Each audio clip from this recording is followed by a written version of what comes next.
Em uma noite fria, ela foi abandonada grávida de 8 meses e dormia sob uma árvore, até que um milionário a viu. E o que aconteceu depois, ninguém esperava. Nossas histórias têm viajado longe. De onde você está assistindo hoje? Compartilhe com a gente nos comentários. O ar frio de julho cortava a pele, trazendo consigo o cheiro de terra úmida e de abandono. No coração do Parque da Aclimação, sob a copa escura de uma figueira antiga, Aurélia Lins se encolhia, buscando um abrigo que a árvore apenas prometia. A umidade da grama já atravessava o tecido fino do único cobertor que possuía, uma manta simples que trouxera do orfanato, sua única lembrança de uma infância sem rostos e sem abraços. Grávida de 8 meses, cada centímetro de seu corpo doía, mas era uma dor que ela mal registrava, superada pelo frio que parecia querer congelar sua alma. Sua mão repousava protetora sobre o ventre grande e redondo. Lá dentro, seu filho se mexia, uma pequena vibração de vida que era, ao mesmo tempo, sua única esperança e a prova viva de sua ruína. Uma contração leve, quase uma cólica mais forte, fez Aurélia prender a respiração. Ela fechou os olhos, tentando controlar o ritmo de seu coração. Calma, meu filho, calma. Ela sussurrou para a barriga, a voz pouco mais que um sopro trêmulo. A mamãe está aqui. Nós vamos ficar bem. Você vai ver. As palavras soavam frágeis, até para ela mesma. Bem, ela já não sabia o que significava estar bem. Há 2 dias, o chão tinha desaparecido sob os pés de Aurélia. Há 48 horas, ela tinha uma cama quente, um chuveiro e a ilusão de um futuro com Henrico. Ele era seu mundo, ele insistiu nisso. Você não precisa trabalhar, meu amor. Eu cuido de tudo, ele dizia, e ela, uma órfã que nunca teve nada, acreditou que aquilo era amor.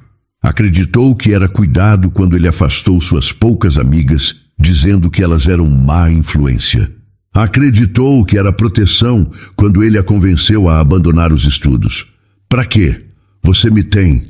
Demorou muito para ela perceber que o amor dele era controle e o cuidado, uma jaula. Ele era o ar que ela respirava e agora ele tinha cortado seu oxigênio. Uma contração leve a fez prender a respiração e a cena de 2 dias atrás voltou com a nitidez de um pesadelo. Ele estava parado na porta do apartamento que chamava de Nosso Ninho.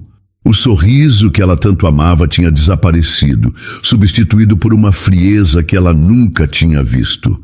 A brincadeira acabou, Aurélia. Ele disse, a voz calma. Ela não entendeu. Eu tenho uma esposa, uma família. Você achou mesmo que eu largaria tudo por isso? A palavra esposa a atingiu. Ele nunca tinha usado uma aliança. Dizia que odiava joias. Ele nunca a levava para conhecer seus amigos ou seu trabalho. Dizia que queria protegê-la do mundo. Agora ela entendia. Ele não a estava protegendo do mundo, estava escondendo-a dele. Ela era o segredo, a amante que nem sabia que era. Você mentiu. Foi tudo o que ela conseguiu dizer. Eu te dei tudo, ele respondeu sem um pingo de remorso. Agora acabou. Pegue suas coisas, as importantes. Você tem 5 minutos. E foi o que ela fez. Em estado de choque, pegou a mochila, enfiou dentro seu caderno de poesias, a foto de seus pais que mal conhecera e a manta do orfanato. Quando voltou à porta, ele a barrou. O apartamento e tudo o que está nele fica. Ele fechou a porta em seu rosto e o som da fechadura girando foi o som de sua vida se partindo. Outra pontada percorreu sua lombar. Calma, meu filho, calma, ela sussurrou, a voz trêmula. Ele mentiu para nós, mas você é real. Ela se lembrava de como se sentiu ao conhecê-lo. Órfã e sozinha, ela era uma presa fácil para suas promessas de um amor protetor. Ele era mais velho, charmoso, e a cobriu de atenções e presentes. Ela, que nunca teve nada, se entregou completamente, cega pela carência de uma vida inteira. Acreditou em cada palavra, cada mentira. Agora, o desprezo dele queimava em sua memória. Expulsa, sem dinheiro, sem ter para onde ir. Os últimos 2 dias foram de caminhada sem rumo, de fome e de medo. O dinheiro que ele lhe dava para as despesas da semana tinha acabado no primeiro dia, com um prato de comida e uma noite em uma pensão barata. Agora não havia mais nada. Sem experiência de trabalho, sem amigos, sem família, ela não era ninguém. Exatamente como ele queria.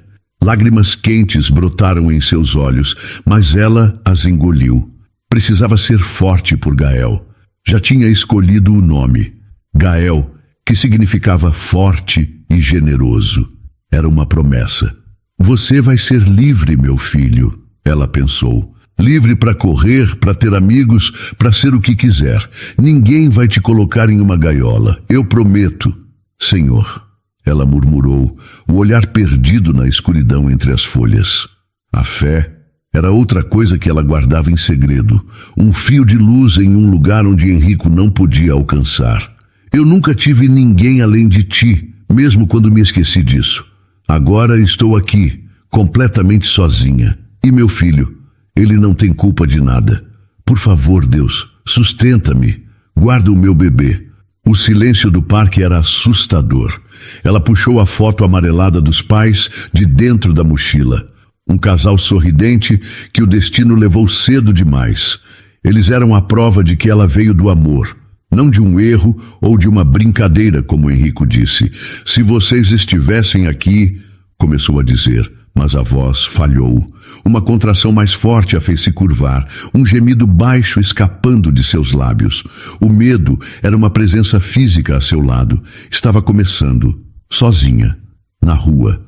As lágrimas que ela segurou por 2 dias agora corriam livres, quentes em sua pele gelada.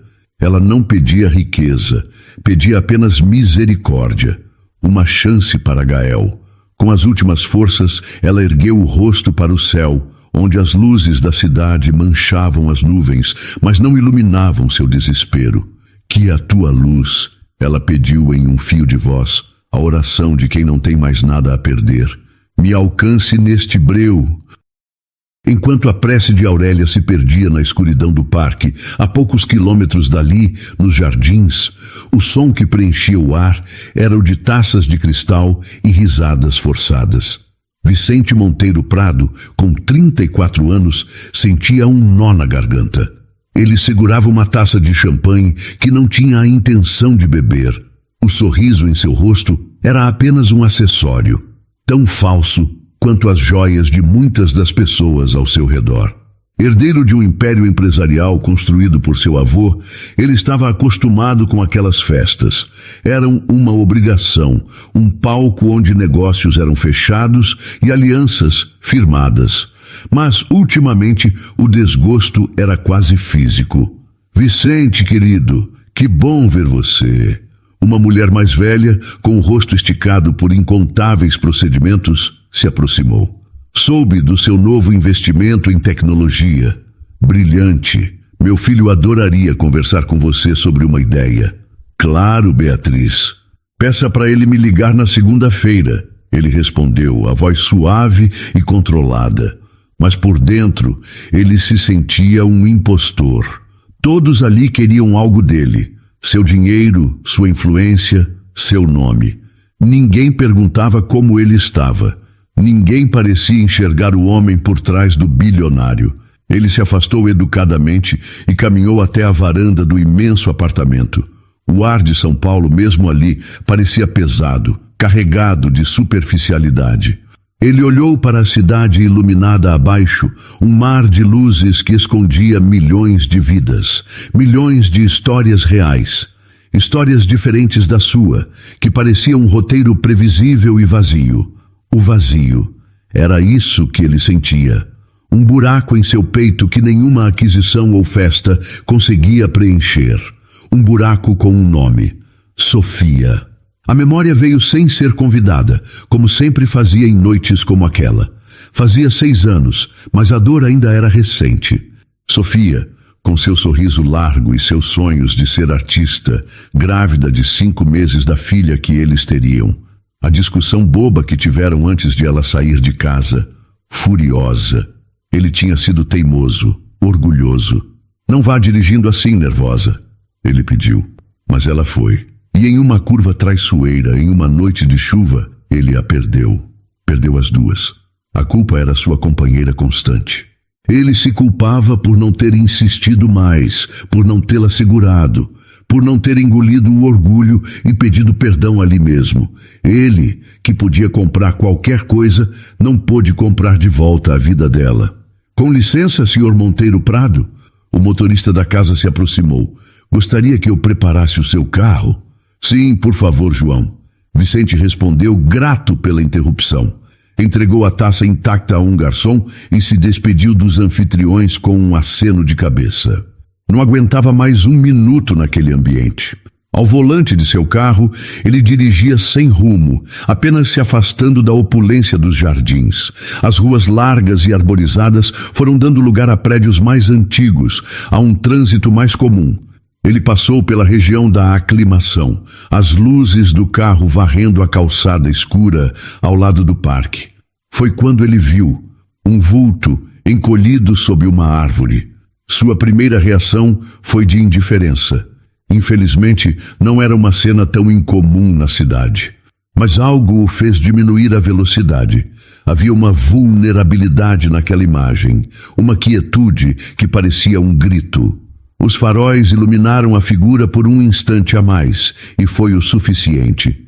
Ele viu a barriga proeminente, o contorno inconfundível de uma gravidez avançada.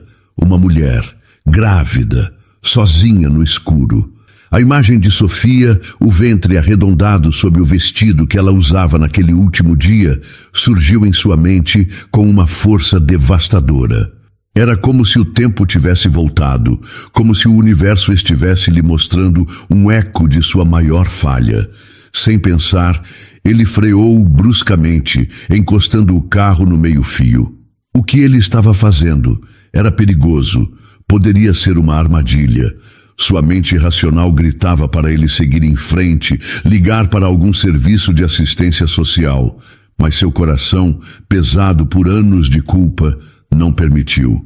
Aquilo parecia um sinal, uma chance de fazer diferente, de não virar as costas.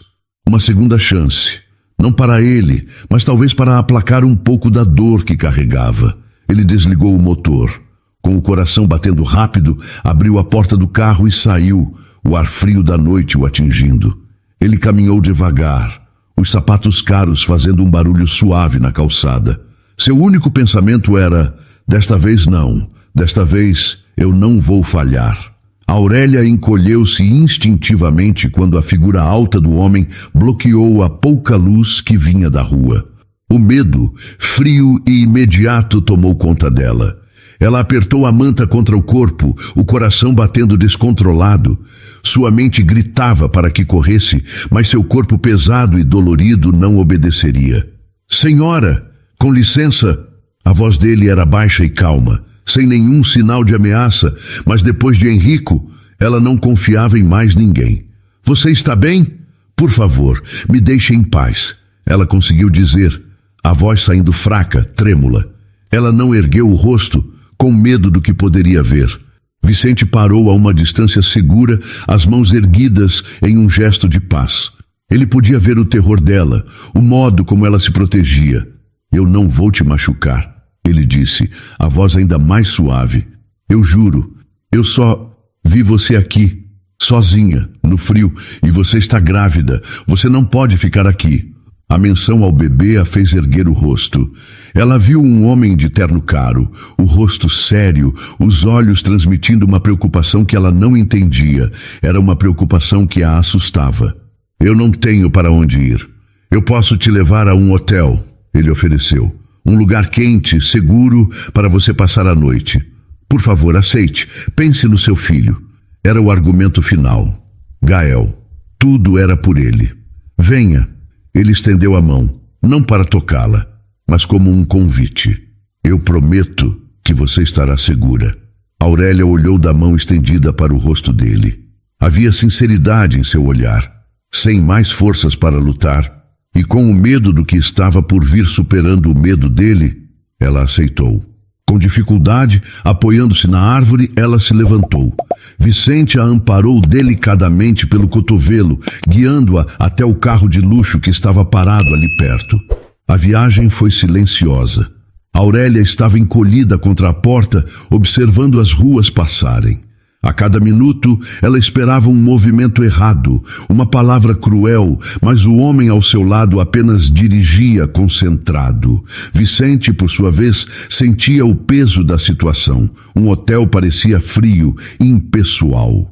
Ele não queria simplesmente descartá-la em um quarto e pagar a conta. Aquilo parecia fácil demais, insuficiente.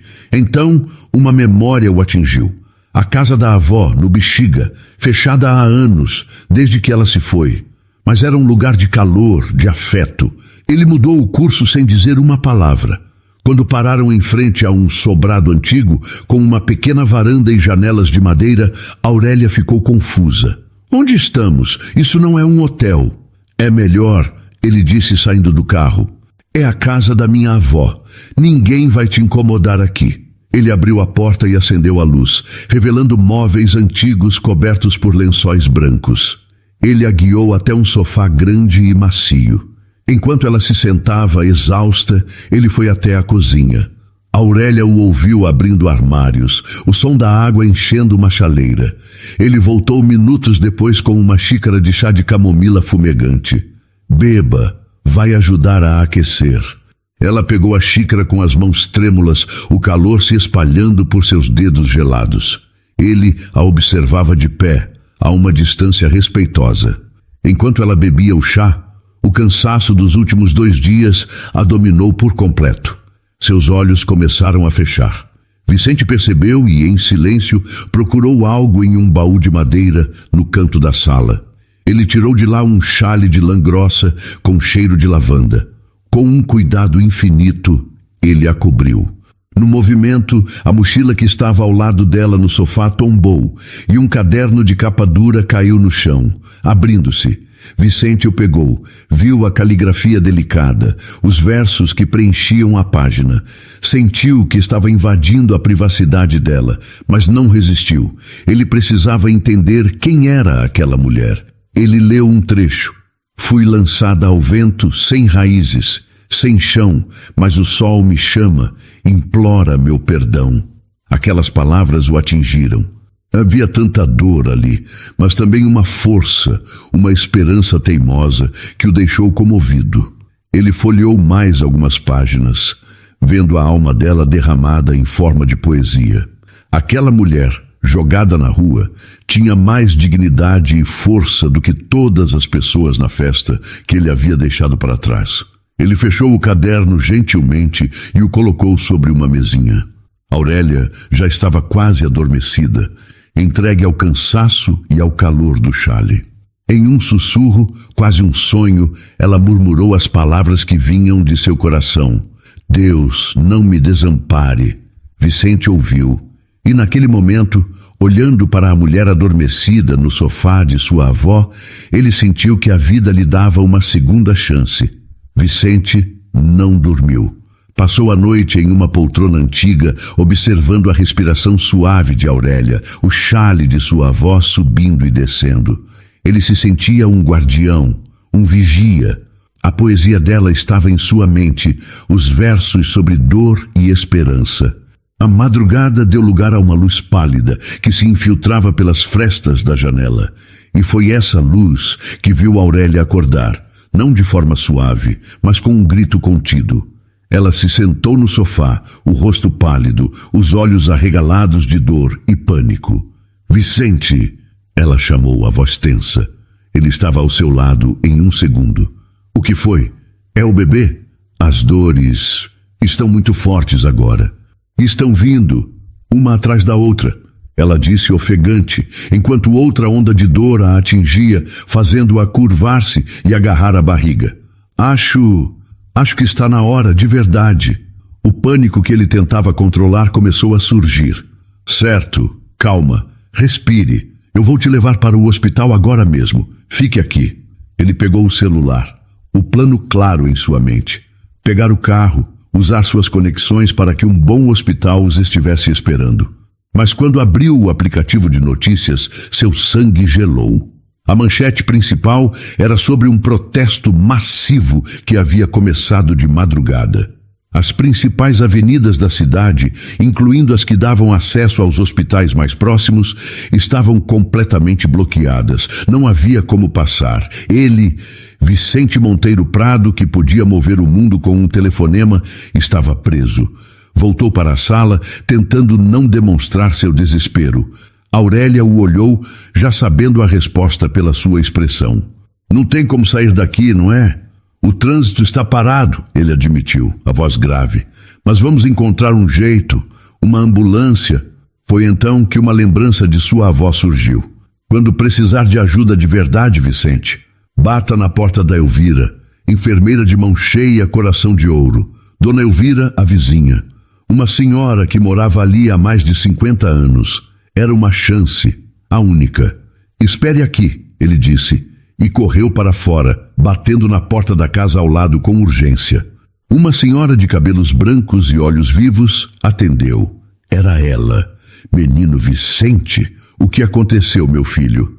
Dona Elvira, preciso da sua ajuda. É uma emergência. Uma moça, ela está grávida e o bebê vai nascer. Não consigo chegar a um hospital. Sem mais perguntas, Dona Elvira pegou uma pequena maleta e o seguiu. Ao entrar e ver a Aurélia no sofá, gemendo de dor, ela assumiu o controle. Não temos tempo, meu filho. O bebê vai nascer aqui, disse ela, com uma calma impressionante. Ferva a água e me traga todas as toalhas limpas que encontrar. Vicente, seguindo as ordens de Dona Elvira, preparou o chão da sala com lençóis e toalhas. Aurélia, com uma força que parecia vir de outro lugar, enfrentava cada contração. Vicente se ajoelhou ao seu lado, segurando sua mão. Você consegue, Aurélia, ele dizia, a voz firme, embora por dentro estivesse apavorado. Eu estou aqui, você não está sozinha. Ela apertava a mão dele com força, os olhos fechados, o suor em sua testa. Em seus momentos de dor mais intensa, ela olhava para ele, e nesse olhar havia medo, mas também uma confiança que o abalava profundamente. Dona Elvira guiava tudo com maestria, com palavras de incentivo e instruções precisas. E então, em meio ao caos, na sala de estar daquela casa antiga, um choro forte e saudável preencheu o ambiente. Gael havia nascido. Dona Elvira, com um sorriso, limpou o bebê e o enrolou em uma toalha. A exaustão no rosto de Aurélia deu lugar a lágrimas de alívio e amor. Meu filho, ela sussurrou. Deixe a mãe descansar um pouco, disse Elvira, e para a surpresa de Vicente, colocou o pequeno pacote em seus braços. Segure ele, rapaz. Vicente segurou aquele ser minúsculo e perfeito.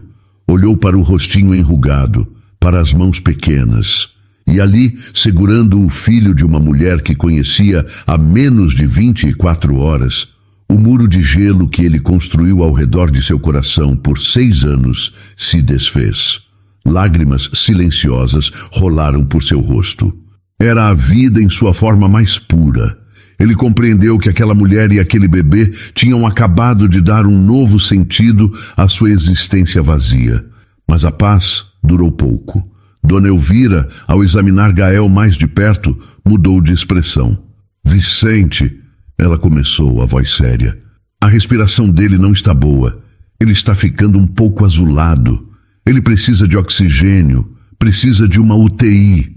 O medo voltou, 1000 vezes pior. Aurélia, do sofá, viu a cena, e o pânico retornou aos seus olhos. Chame uma ambulância. Agora, disse Elvira.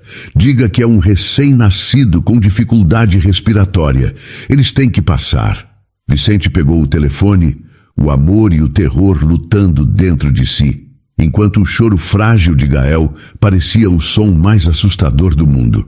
Os 2 dias seguintes foram preenchidos pelo som constante e baixo dos monitores da UTI neonatal. A ambulância conseguiu atravessar a cidade e a influência de Vicente garantiu que Gael recebesse o melhor atendimento assim que chegaram. O bebê lutava pela vida em uma incubadora, um pequeno guerreiro cercado por tubos e fios. Para Aurélia, aquele cubículo de vidro era o centro do universo. Ela passava horas ali, em pé, a mão espalmada no acrílico, como se pudesse transmitir sua força para o filho. Fisicamente, ela se recuperava em um quarto particular que Vicente havia providenciado, mas sua alma estava lá, ao lado de Gael. Vicente era uma presença constante e silenciosa. Ele cuidava de tudo, da comida que ela mal tocava, das conversas com os médicos, dos cobertores que a aqueciam durante a noite fria do hospital. Ele não a sufocava com perguntas, apenas estava lá. Enquanto isso, em outra parte da cidade, a notícia corria. Henrico Farias estava em seu escritório quando recebeu a ligação de um conhecido que trabalhava na administração do hospital. "Você não vai acreditar na última, Henrico", disse a voz do outro lado da linha, cheia de malícia.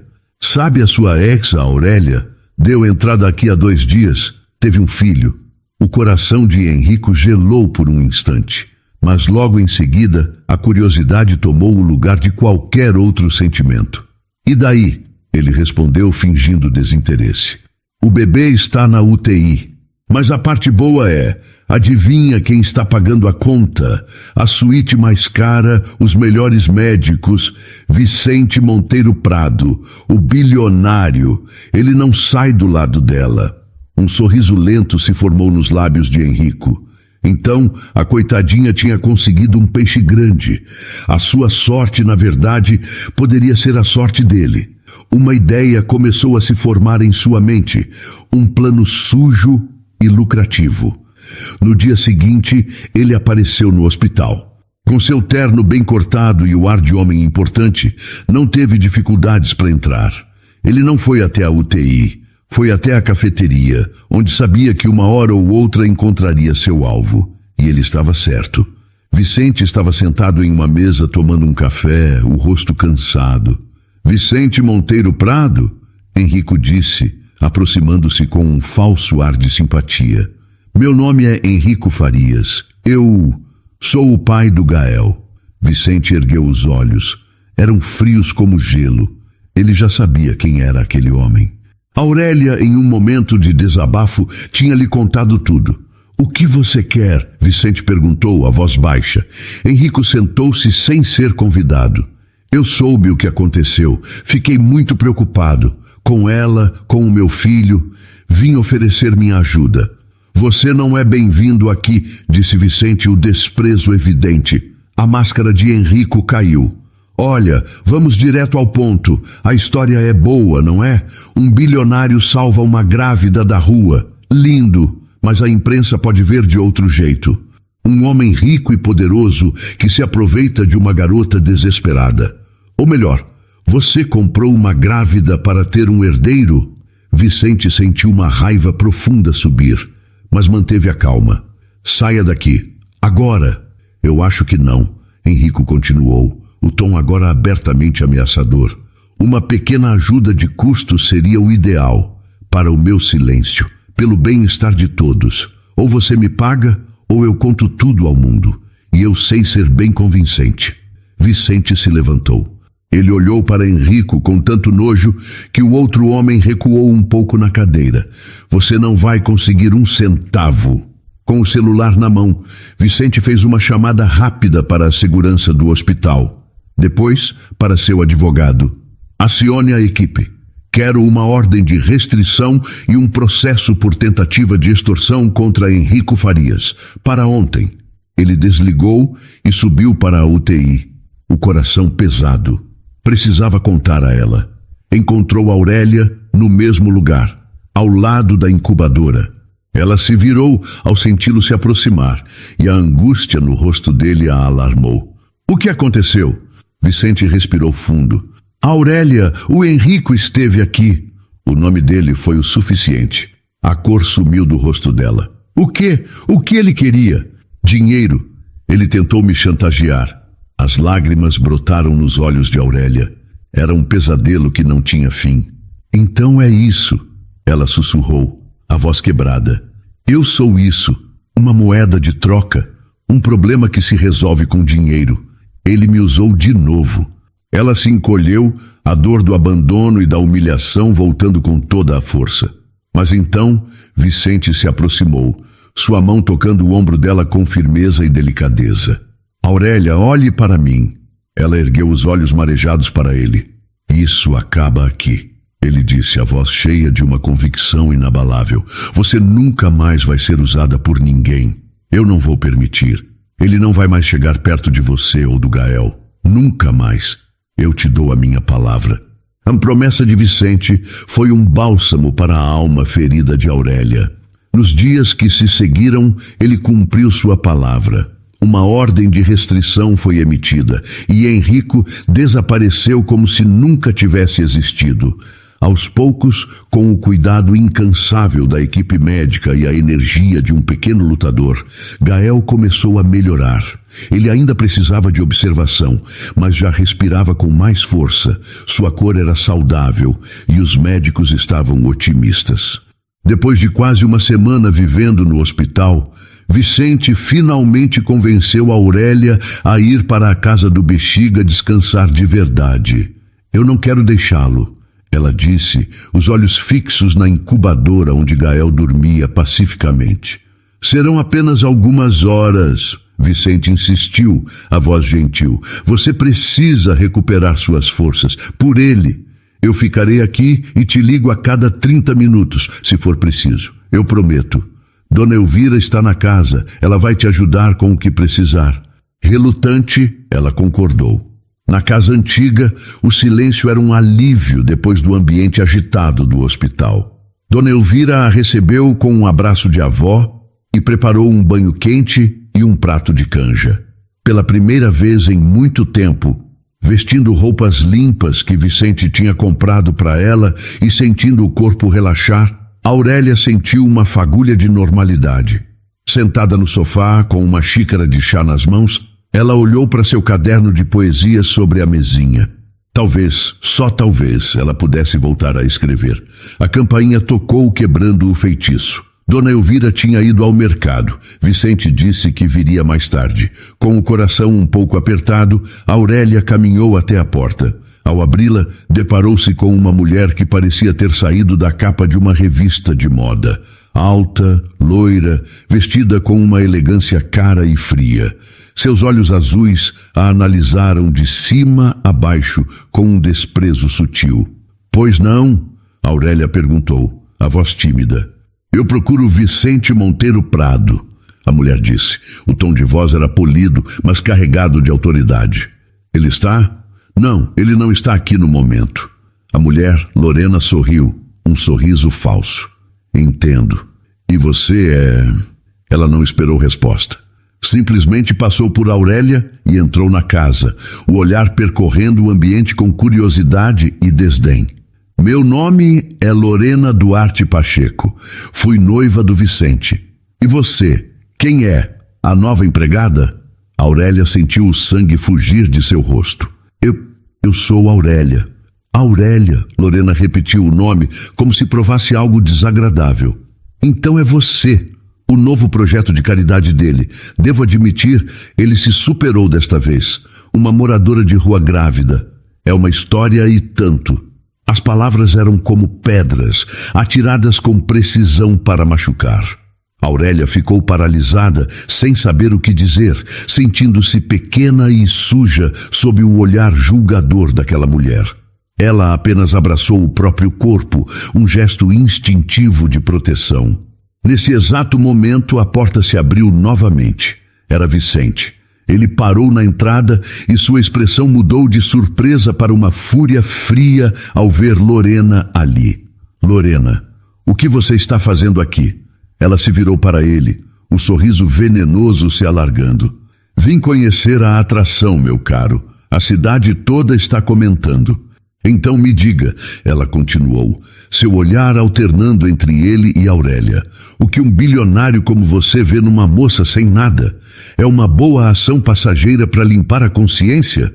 Aurélia sentiu como se o ar lhe faltasse.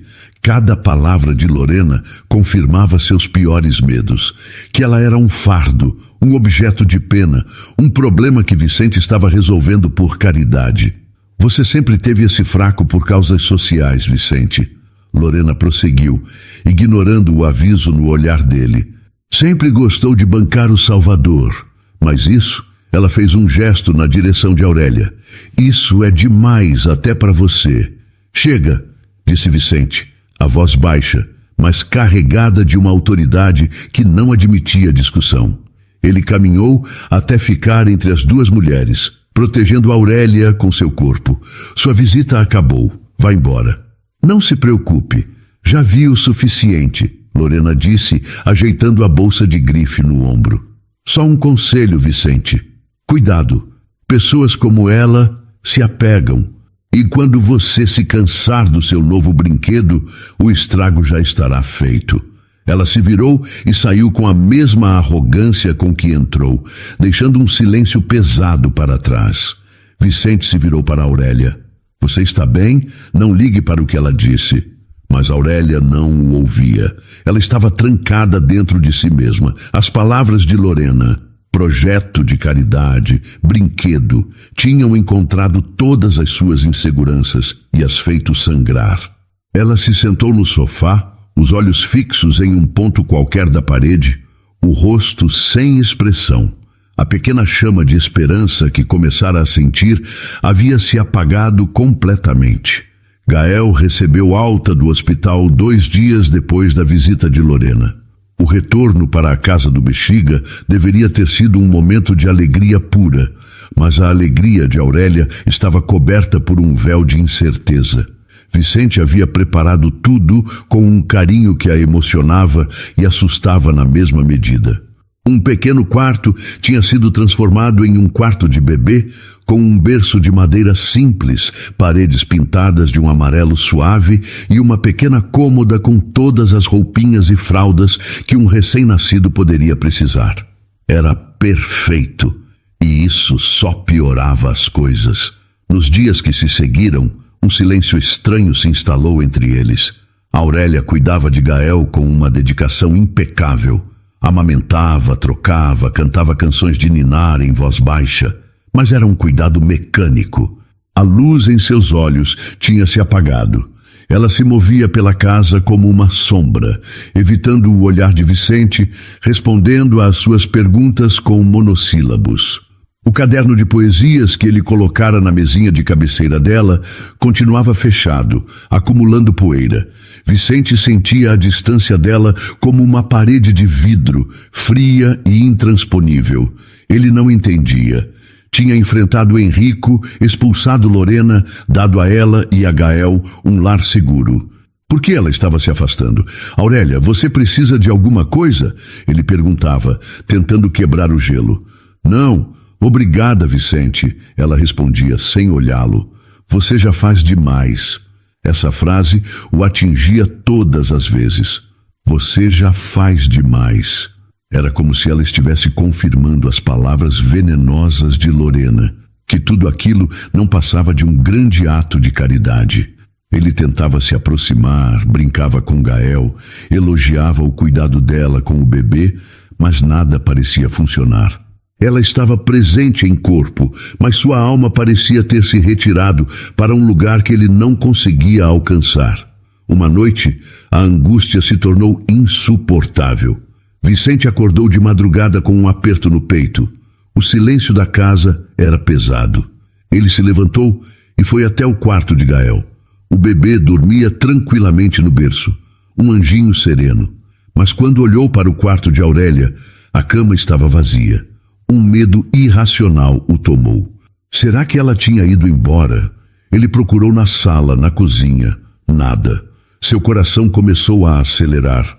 Foi então que ouviu um som quase imperceptível vindo da pequena lavanderia nos fundos da casa.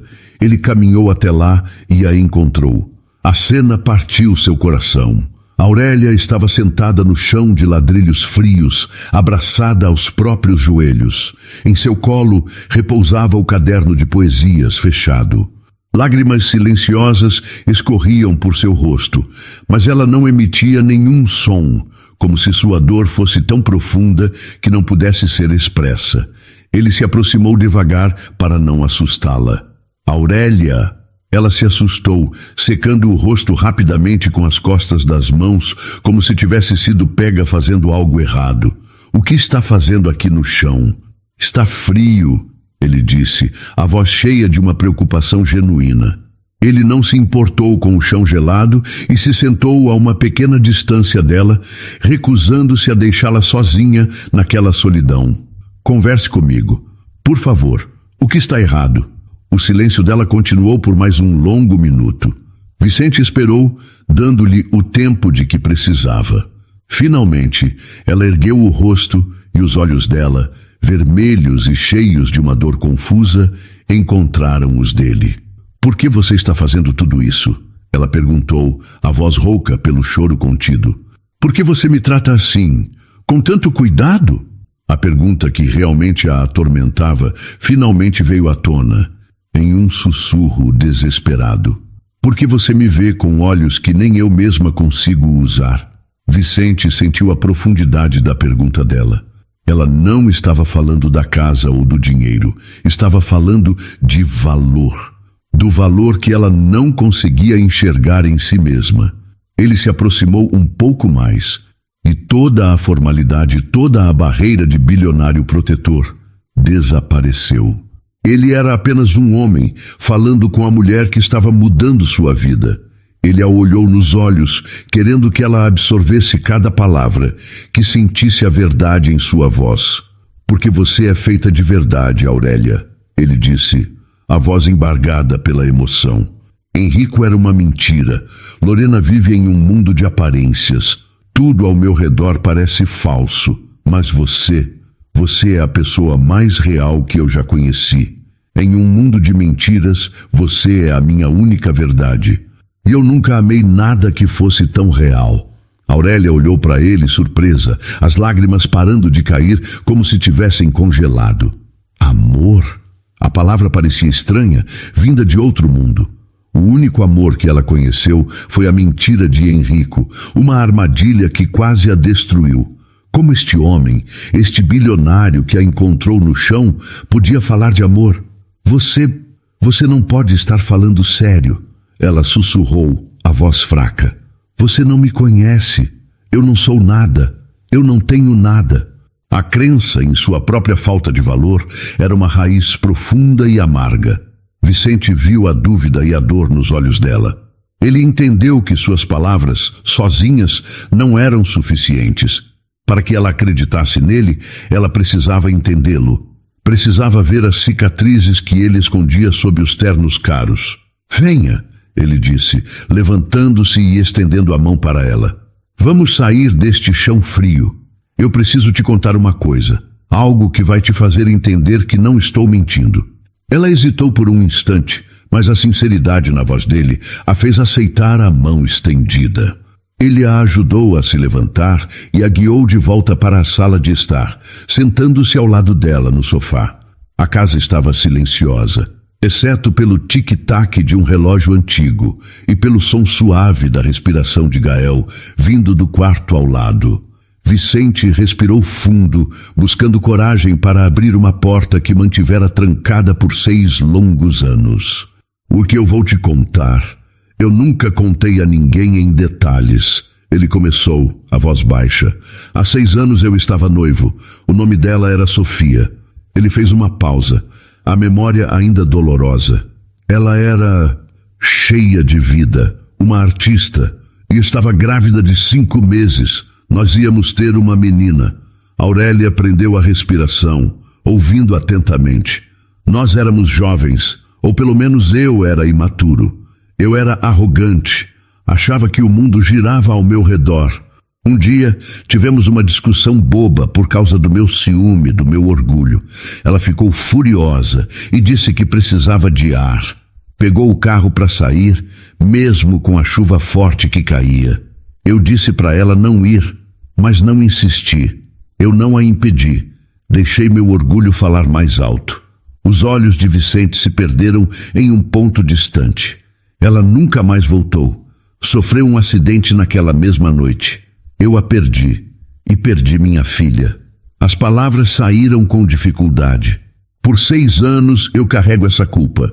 A culpa de não tê-la protegido, de não ter sido o homem que ela e nossa filha mereciam. Ele finalmente se virou para Aurélia e em seus olhos ela não viu o bilionário poderoso, mas um homem quebrado pela dor. Quando eu te vi debaixo daquela árvore, Aurélia, naquela noite, foi como ver um fantasma, uma mulher grávida, sozinha, desamparada. E tudo o que eu pude pensar foi: desta vez eu não vou falhar. No começo, eu admito, achei que era sobre mim, sobre tentar aliviar o peso da minha consciência, uma forma de me redimir. Ele balançou a cabeça, aproximando-se um pouco mais dela. Mas não era. Conforme as horas passavam, conforme eu te via, te ouvia rezar, lia seus poemas, eu percebi que não tinha nada a ver com a Sofia ou com a minha culpa. Tinha a ver com você. Sua voz se tornou ainda mais intensa, mais pessoal. Tinha a ver com a sua força, mesmo quando você se sentia fraca. Com a sua fé, mesmo quando estava no fundo do poço. Com a verdade que você carrega em cada palavra que escreve. Ele pegou a mão dela e o toque era quente, firme. Aurélia, o que eu sinto por você não é caridade, não é pena. Ele a olhou nos olhos e ela viu sua própria alma refletida ali. É amor, o mais verdadeiro que eu já senti, por você e pelo Gael, que já é como um filho para mim. As últimas barreiras de Aurélia desmoronaram. Pela primeira vez, ela não viu pena nos olhos de um homem, mas sim um reflexo de sua própria dor, uma vulnerabilidade compartilhada. Ela apertou a mão dele, as lágrimas agora silenciosas, curativas. Ele a guiou para a pequena varanda nos fundos da casa, que dava para um jardim esquecido, mas ainda bonito sob a luz da lua. O ar da noite estava fresco. Eles ficaram ali, em silêncio por um momento. Então, Vicente ergueu a mão e tocou o rosto dela, o polegar traçando o caminho de uma lágrima seca. Ele se inclinou devagar, dando a ela todo o tempo do mundo para recuar, mas ela não recuou. Ela se inclinou na direção dele, e seus lábios se encontraram. O beijo foi suave, uma pergunta terna. Não era um beijo de paixão avassaladora, mas de algo muito mais profundo. Era um beijo de reconhecimento, de cura, de promessa. Um beijo que dizia que 2 almas quebradas poderiam talvez começar a se consertar juntas. As semanas que se seguiram ao beijo no jardim foram como o nascer do sol após uma longa noite. A casa do Bexiga, antes um refúgio silencioso, encheu-se de um calor novo. Havia o som constante dos resmungos de Gael, as risadas baixas de Vicente ao brincar com o bebê e, pela primeira vez, a voz mais segura de Aurélia, que já não se escondia nas sombras. Seu caderno de poesias agora ficava aberto sobre a mesa e as páginas em branco começavam a se encher com versos que não falavam mais apenas de dor, mas também de uma esperança recém-descoberta. O amor deles floresceu naquele cotidiano simples. Era construído nos cafés da manhã compartilhados, nos olhares trocados sobre o berço de Gael, nas longas conversas durante a madrugada. Vicente mostrou a ela um lado que o mundo não conhecia. O homem que se emocionava com um poema, que trocava fraldas com uma dedicação surpreendente e que a ouvia com uma atenção que a fazia se sentir a pessoa mais importante do mundo. E Aurélia, por sua vez, o ensinou a encontrar alegria nas pequenas coisas, a desacelerar e a enxergar a beleza além dos números e dos negócios. Uma tarde, Vicente chegou em casa com um brilho diferente nos olhos. Ele a encontrou na varanda, amamentando Gael. Eu estive trabalhando em uma coisa, ele começou, sentando-se em frente a ela. Algo que só vai funcionar se você aceitar fazer parte disso. Aurélia sentiu uma ponta de curiosidade. Que coisa? Eu quero transformar esta casa, ele disse, gesticulando para o espaço ao redor deles. Quero que ela seja a primeira de muitas. Um lugar seguro para mulheres que passaram pelo que você passou. Mãe solo, sem apoio, sem ter para onde ir. Um lugar que ofereça não só um teto, mas também suporte, capacitação e principalmente dignidade. Eu quero criar o Instituto Monteiro Prado. A ideia era linda, grandiosa. Aurélia sorriu. Isso é maravilhoso, Vicente. E eu quero que você seja a diretora. Ele completou. O sorriso de Aurélia desapareceu. Um frio percorreu sua espinha. Mas eu não posso. Eu não tenho estudo, não tenho experiência.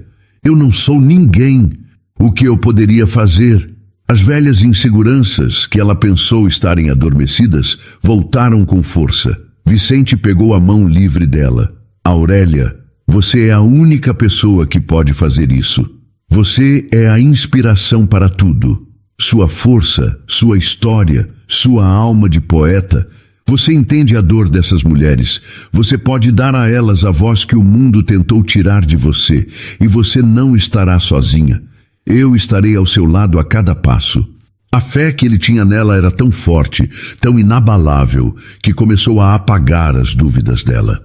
Olhando para o rostinho sereno de Gael, ela entendeu. Era por ele. Era por todas as outras Aurélias que estavam lá fora, sozinhas debaixo de uma árvore. Ela concordou.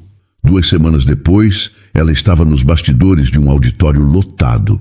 A imprensa, investidores e a elite de São Paulo estavam todos ali para uma coletiva de imprensa convocada pelas empresas Monteiro Prado. Aurélia, com Gael em um canguru junto ao peito, sentia o coração bater na garganta. Estava apavorada. Vicente se aproximou, ajeitou uma mecha de cabelo dela e lhe deu um beijo na testa. Lembre-se do que você me disse, ele sussurrou, sobre semear raízes. Está na hora. Ele subiu ao palco sob uma salva de palmas. Com sua postura de líder, ele começou a falar sobre os lucros da empresa, sobre responsabilidade social, um discurso que todos esperavam. Mas hoje, ele disse, fazendo uma pausa dramática, não estou aqui para anunciar um novo produto ou uma nova aquisição. Estou aqui para anunciar um novo propósito. A plateia ficou em silêncio, curiosa. Por muito tempo, minha vida foi guiada por números. Hoje, ela é guiada por um coração. E para liderar este novo capítulo da minha vida e da minha empresa, eu gostaria de chamar ao palco a inspiração e a alma deste projeto. Ele se virou e caminhou em direção a ela. Um murmúrio percorreu o auditório quando Vicente voltou ao centro do palco de mãos dadas com Aurélia, que segurava o pequeno Gael adormecido contra o peito. Ela viu rostos chocados na plateia, incluindo o de Lorena, que parecia não acreditar no que via. Eu lhes apresento o Instituto Monteiro Prado, Vicente anunciou, a voz firme e orgulhosa. Um lar de acolhimento para mães em situação de vulnerabilidade. E tenho a honra de apresentar sua diretora, Aurélia Lins. Ele entregou o microfone para Aurélia. As mãos dela tremiam, todas aquelas pessoas a encarando. Ela respirou fundo, olhou para Vicente, que sorriu em encorajamento, e depois para seu filho. E então, em vez de um discurso, ela fez a única coisa que seu coração sabia fazer. Ela recitou um poema que havia escrito na noite anterior. Sua voz começou baixa, mas ganhou força a cada verso.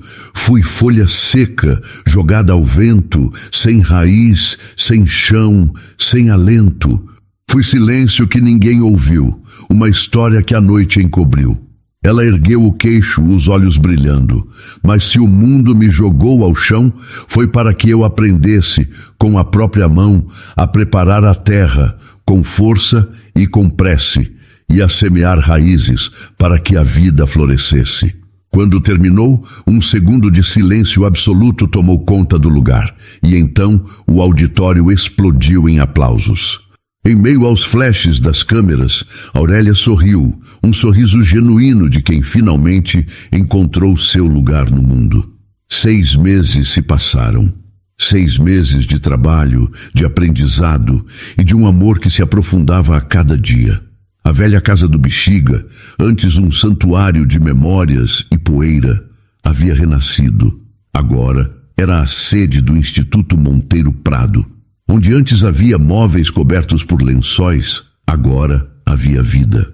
A sala de estar foi transformada em uma recepção acolhedora, com sofás confortáveis, uma estante cheia de livros e um canto com brinquedos para as crianças. Em uma das paredes principais, um mural exibia um dos poemas de Aurélia, escrito em uma caligrafia bonita e forte, para que todas as mulheres que entrassem ali lessem e se sentissem vistas. O andar de cima era o lar de Aurélia, Vicente e Gael. Um lar de verdade, preenchido com o cheiro de comida de bebê, o som das risadas de Gael e o perfume das flores do pequeno jardim, que agora era cuidadosamente cultivado. Naquela tarde de sol, Aurélia estava sentada na varanda, observando Gael, que com seus quase 8 meses engatinhava com uma velocidade surpreendente pela grama, explorando o mundo com uma curiosidade infinita. Ele era saudável, forte e feliz.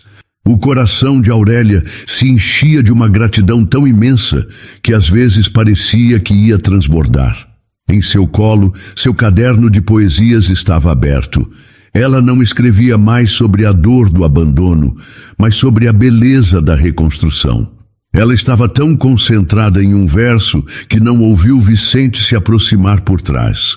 Ele colocou as mãos em seus ombros, depositando um beijo suave no topo de sua cabeça. Atrapalho a diretora em seu momento de inspiração? Ele perguntou, a voz baixa e cheia de carinho. Aurélia sorriu e inclinou a cabeça para trás, encontrando o olhar dele. Nunca. Eu estava apenas agradecendo. Pelo que, exatamente? Ele brincou, sentando-se na cadeira ao lado dela, seu olhar fixo no filho que agora tentava, sem sucesso, pegar uma borboleta. Por tudo isso, ela respondeu, com um gesto que englobava o jardim, a casa, o bebê. Por esta paz, por você. Ela hesitou por um momento. Hoje recebemos mais uma mãe, tão jovem, tão assustada. Me vi nela, Vicente, e pude dizer a ela com toda a certeza do mundo que as coisas iriam melhorar. Porque você é a prova viva disso, ele disse, pegando a mão dela. Você dá a elas algo que dinheiro nenhum pode comprar. Esperança. Ele olhou para o caderno no colo dela. O que a minha poeta escreveu hoje? Ela sentiu o rosto corar um pouco, algo que ainda acontecia perto dele. Leu em voz alta o que acabara de escrever. A casa que me abrigou na tempestade, hoje é porto, é cais, é a própria liberdade. Entre raízes e versos, com a alma serena, encontrei o lar que sempre sonhei, e a vida plena. Vicente a olhou com uma admiração profunda. Isso é lindo, Aurélia. Tudo em você é lindo. Gael, em sua aventura no jardim, finalmente conseguiu se firmar nos pezinhos e deu 2 passos vacilantes antes de cair sentado na grama, soltando uma gargalhada gostosa. Os dois riram junto com ele. Vicente se levantou e foi até o filho, pegando-o no colo e o enchendo de beijos, o que só fazia o bebê rir ainda mais. Aurélia observou a cena. Vicente, o homem que ela conheceu como um bilionário poderoso e atormentado, era agora simplesmente o pai de seu filho, um homem cujo maior tesouro era aquele momento, naquela varanda. Ele tinha se afastado do comando diário de suas empresas, dedicando a maior parte de seu tempo e de sua energia ao Instituto, atuando como conselheiro e principal investidor. Ele encontrou seu propósito, assim como ela. Vicente entrou com Gael para prepará-lo para o banho e Aurélia ficou sozinha na varanda por mais um instante. Ela olhou para o seu caderno, para os versos que fluíam com tanta facilidade agora. Lembrou-se da mulher que era, encolhida sob uma árvore, com o corpo e a alma gelados de medo e solidão. Lembrou-se da oração desesperada que fez, um pedido de luz no meio de um breu infinito. Ela fechou o caderno lentamente, um gesto de conclusão, de um ciclo que se encerrava para dar lugar a outro, muito mais bonito. Ergueu o olhar para o céu, agora um degradê de laranja e anil, e um sentimento de paz a preencheu por completo. Com a voz pouco mais que um sussurro, ela repetiu sua prece, mas desta vez com um novo sentido. Obrigada, Senhor, ela disse. As lágrimas que brotaram em seus olhos eram de pura gratidão. Obrigada pelo teu milagre. Para toda mulher que já teve o coração ferido pela traição e pelo abandono, que se viu sozinha e sem chão, acreditando que seu valor tinha sido roubado junto com suas esperanças. Para todo homem que, no topo do mundo, cercado por luxo e poder, sentiu um vazio profundo, uma solidão causada por uma culpa que o impedia de seguir em frente. Para você que, para se proteger, construiu muralhas ao redor de si, sejam elas feitas de silêncio e poesia secreta ou de riqueza e distância emocional. A história de Aurélia e Vicente nos mostra uma das verdades mais difíceis e, ao mesmo tempo, mais bonitas da vida. Às vezes, a cura para a nossa maior dor pode vir do lugar que menos esperamos. Pode vir de um homem atormentado pela culpa em um carro de luxo ou de uma mulher rezando por um milagre debaixo de uma árvore. Ela nos ensina que seguir em frente não é esquecer a ferida, mas sim decidir que a cicatriz não vai mais governar o nosso futuro.